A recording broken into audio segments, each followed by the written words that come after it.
natoa maelekezo kwa TGDC lakini kwa TANESCO vile vile kuhakikisha kwamba zile consumables zote, vifaa vyote ambavyo vinatakiwa kwenye uchimbaji, basi wahakikishe kwamba vinanunuliwa na vinakuwepo site.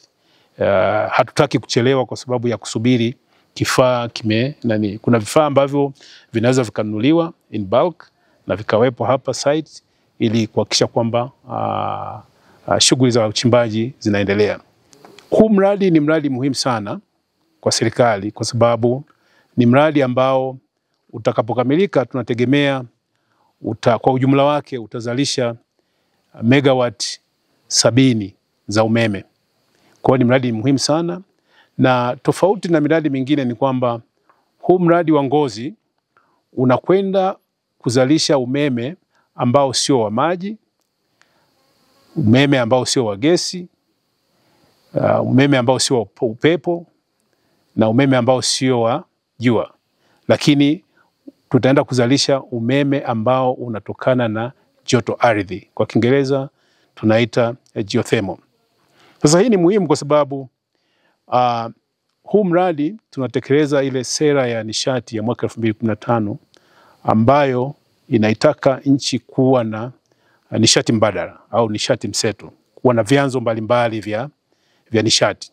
Kwa hiyo joto ardhi ni moja ya chanzo mbadala ukiachilia vyanzo ambavyo tumevizoea kama vile vya maji, gesi pamoja na mafuta. Na vile vile kwenye mpango wa taifa wa nishati, yani compact ambayo itaisha mwaka 2030, tunatakiwa tuwe na megawatt 130 kwa ujumla wake kutokana na joto ardhi.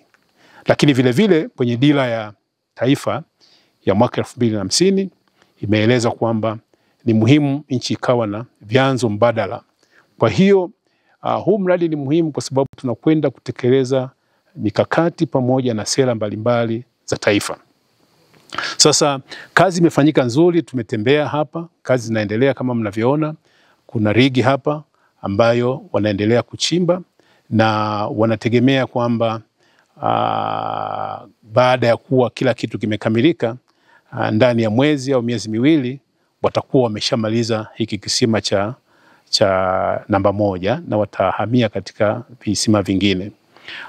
Labda tu niseme ni kwamba kuna vitu ambavyo wanasubiri kwa sasa hivi, wanaita consumables ambazo zinatakiwa zifike hapa, na tumetoa maelekezo kwamba manunuzi ya hivyo vifaa yafanyike mara moja ili kuweza kuendelea na uchimbaji na kuhakikisha kwamba uchimbaji unakamilika mara moja.